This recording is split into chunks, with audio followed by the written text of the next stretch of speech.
Wala akong pakialam sa sinasabi ng mga tao. Wala akong ginagawa mali kaya hindi ako dapat mahiya. Ipagpapatuloy ko ang ganitong buhay hanggang sa tuluyan ko matupad ng dapat kong gawin.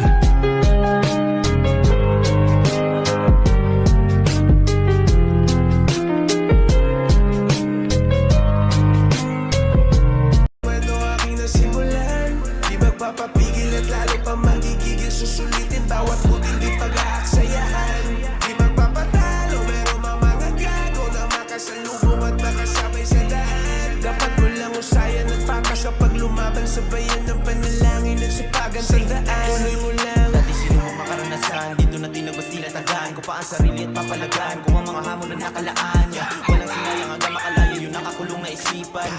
Di nang inayang na di ko ginaya yung mga mali na galawan. Dami kong gustong gawin, tuloy ang mga plano hanggang sa makarating. Sinanay ang sarili sa mga paparating ang walang